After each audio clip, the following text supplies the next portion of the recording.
If you are exercising consistently and feeling worse for it, not a little tired, worse. Let me say that again. Not a little tired, worse.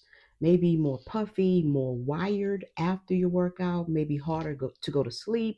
Maybe your joints that didn't bother you, before are now aching, or workouts that used to feel good, now they're leaving you depleted for 2 days. And you can't figure out if you should push through it or back off, right? Because every voice you heard for the last 15, 20 years says more effort equals better results. More effort equals better results. I want to talk about that today, y'all, okay? Because what's happening in your body right now has a name. And I will tell you up front, it is not a motivation problem. Okay. Welcome, y'all, to Wind Down Wednesday. I am Miriam, functional nutritionist, gut hormone specialist. And for the next 15, 20 minutes or so, we're going to go deep on what I call the exercise paradox, the specific hormonal mechanism that turns consistent movement into a stress load in perimenopause or menopause. And more importantly, y'all, what to do about it, right? What to do about it based on your own metabolic pattern. If you are inside of our Nourish and Flow circle, I wanted to say welcome back. If you're watching on YouTube and you don't know what your metabolic pattern is yet, I want you to keep watching, okay? By the end of this session, y'all, you're going to understand why your body has been responding the way it has and what your next step is, okay? Now go ahead and pour you something warm, get comfortable, y'all. Let's go. Let's go. But before we get into the mechanism, here's a quick reframe or a quick frame. Let's say a quick frame. Exercise doesn't happen in isolation. It happens inside a body that's already navigating disrupted sleep, blood sugar swings, and shifting hormones. That context is everything. If you ignore it, the exercise prescription fails, regardless of how hard you are working. If you've been inside of our online community circle this month, you already know we've been building that picture layer by layer. Okay. Week one was about sleep, specifically why sleep supplements are not getting to the root and what your body actually needs to restore at night. And then week two was about meal timing, when fuel arrives and what that timing signal tells your hormonal system across the full day. Now, today, week three, we're looking at the load you're putting on top of all of that, the movement layer. And whether what you're doing is landing in your body as a training stimulus or as another threat. If this is your first time here, that context matters because we're not talking about exercise in isolation. We're talking about exercise inside a body that's already navigating a significant hormonal transition. And the rules genuinely change. Okay. So here's the framework I want you to hold. Okay. Your body in perimenopause or menopause is managing a shifting hormonal baseline. Estrogen and progesterone are fluctuating. Cortisol regulation is less stable. Sleep quality is disrupted. And your nervous system is doing its best to hold everything together. Okay? And into that context, you add exercise. The question is not whether exercise is good. It is. It is. The question is what kind, at what intensity, at what time of day. And does that answer change depending on your specific hormonal pattern? It does. And that's what today is about, y'all. Okay. On Monday, inside of our online circle, I shared a 2-page glow drop. Page one was a visual map of the cortisol curve across 24 hours, showing where different movement types land depending on time of day. If you downloaded it, I want you to pull it up as we go through this, okay, for those in our community. Now, I'll link it in the description below for anyone watching. who would like to have a copy of that. Okay. The curve peaks in the morning. Now that's normal. It should taper through the afternoon, and by 8, 9, 10 p.m., it should be dropping towards its nighttime low so your body can actually restore. Now, think about where high intensity training lands on that curve. Okay? Think about it. A 6 a.m. HIIT class hits your cortisol at its morning peak. That means you're adding a significant stress signal on top of an already elevated baseline. Now, in your 30s, your body had the hormonal buffer to absorb that, okay? Estrogen, progesterone, full thyroid function running at capacity. It absorbed the load and you recovered overnight. In perimenopause and menopause, those buffers have declined, not gone, declined. And when your cortisol is already elevated and you add high intensity training on top of it, your body doesn't read that as training stimulus. Adapt, get stronger. No, your body reads it as threat, protect, hold. This is why women come to me saying, I've been doing everything right. I'm consistent. I'm working hard. I cannot lose the belly fat. I cannot sleep. I'm exhausted, but I can't recover. Okay, listen, y'all, that's not you failing at your discipline or anything like that. I want you to know that is your cortisol response doing exactly what it's designed to do. When cortisol is chronically elevated and high intensity training in a hormonal transition will chronically elevate cortisol. Your body signals fat storage, particularly visceral and abdominal. It upregulates appetite for fast fuel. It suppresses deep sleep. It slows thyroid conversion. More effort is producing the opposite of the intended result. Now, that is the exercise paradox.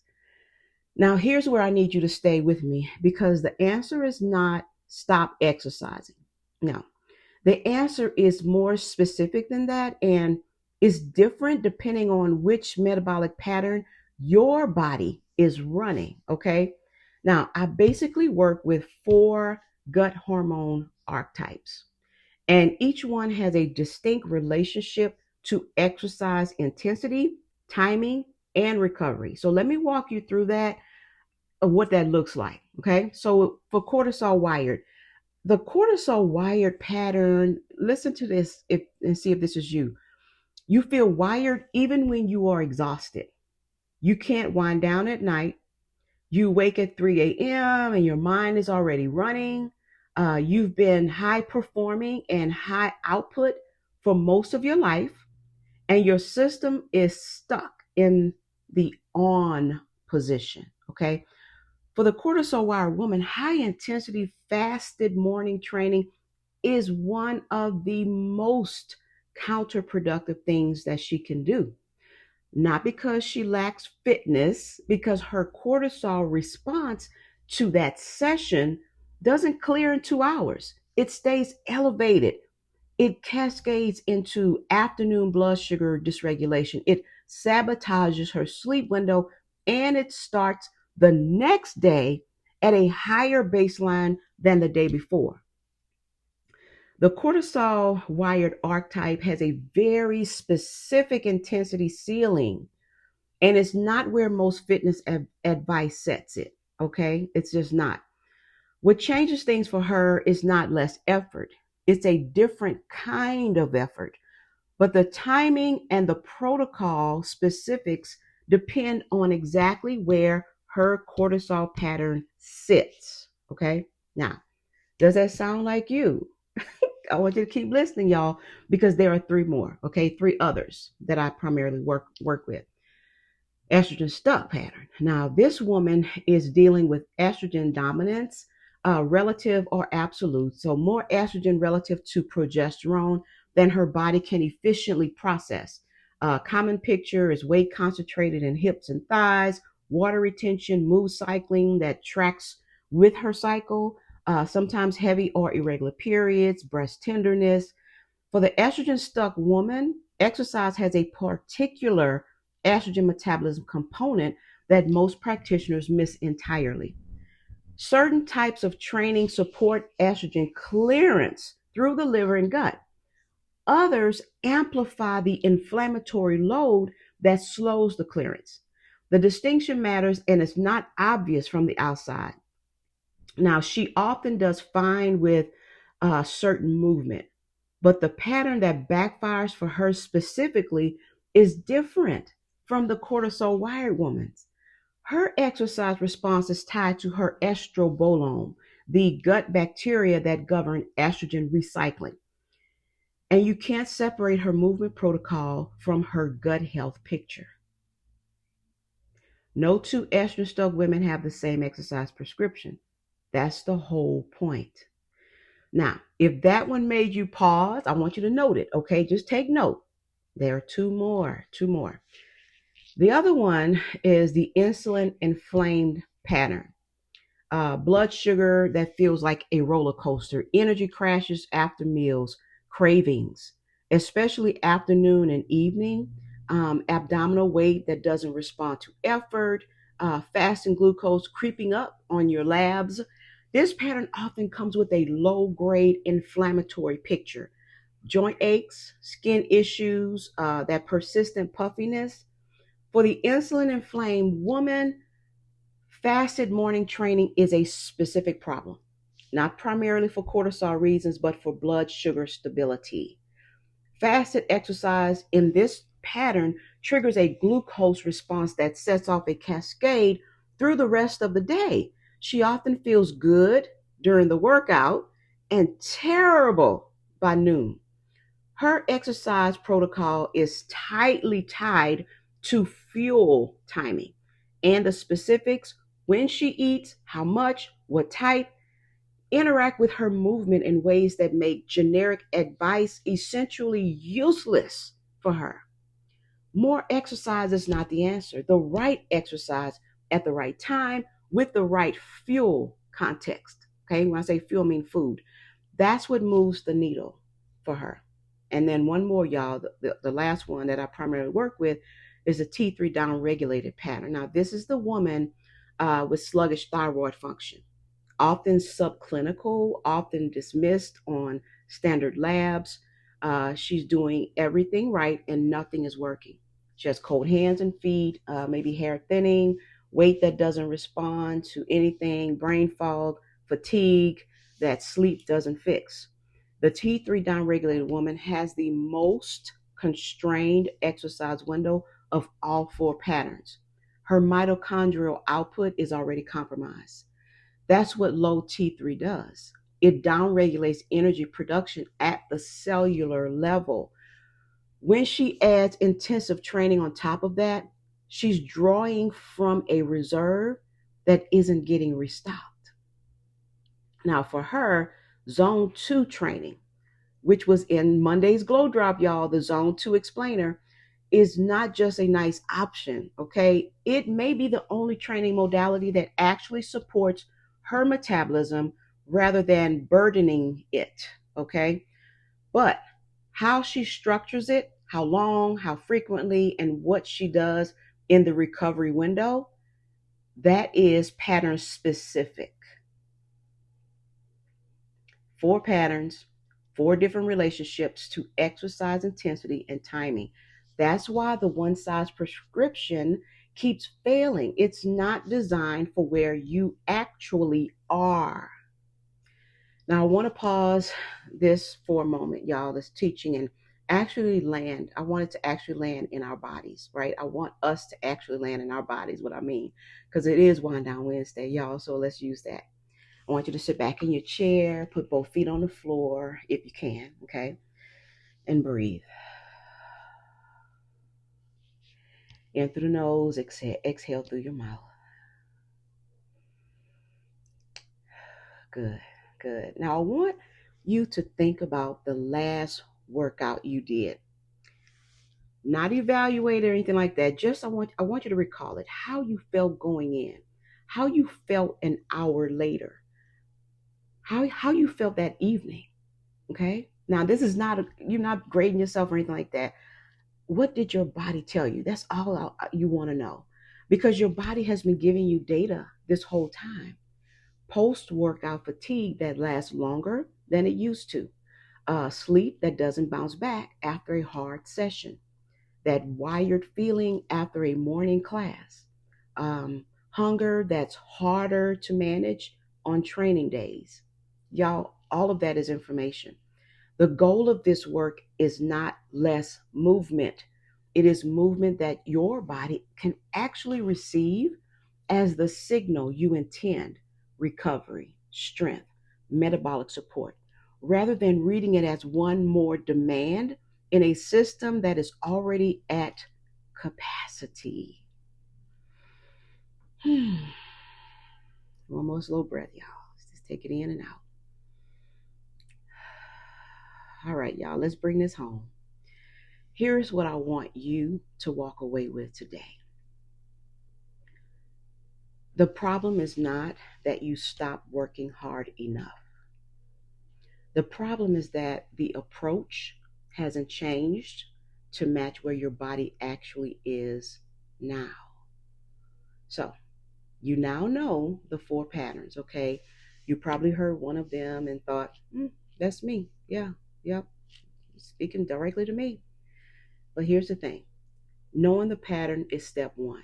The question is, what does movement that actually works with your biology look like specifically for you? What intensity, what window, what does your body need in the hours before and after?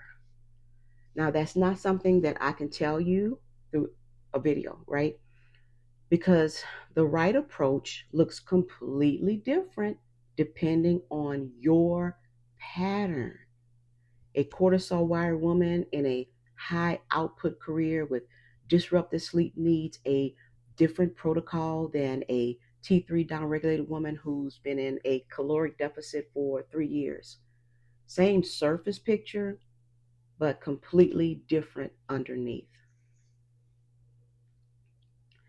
The starting point, if you don't know your pattern yet, is the free gut hormone quiz. It takes about 3 minutes. It tells you your dominant metabolic archetype based on your specific symptom pattern. The link is going to be in the description below, okay? So you can just grab it. You can grab it there, y'all. Again, it's free. Takes about 3 minutes, 3 to 5 minutes, depending on you. When you take it, what you will receive are results immediately. And your result is your roadmap into our Nourish and Flow Circle community, which is also free. Inside of our circle, y'all, every resource, every classroom folder, every session is organized around your archetype, okay? If you are already inside, your next step is the Know Your Archetype folder. It's in the classroom, okay? Now that's where the pattern specific movement foundations live. This is what years of clinical work builds toward: a framework that stops treating women in perimenopause and menopause as a single category with a single solution and starts treating us as the 4 distinct metabolic patterns that we actually are. Okay, now you've been working hard, your body isn't failing you, it's been waiting for the right context. Okay. I'll see you inside the circle, y'all. And if you are already there, I want you to drop your archetype below. And also tell me which pattern you heard yourself in tonight, whether you're in our community or not. I'll see you next Wednesday. Until then, take care of yourself.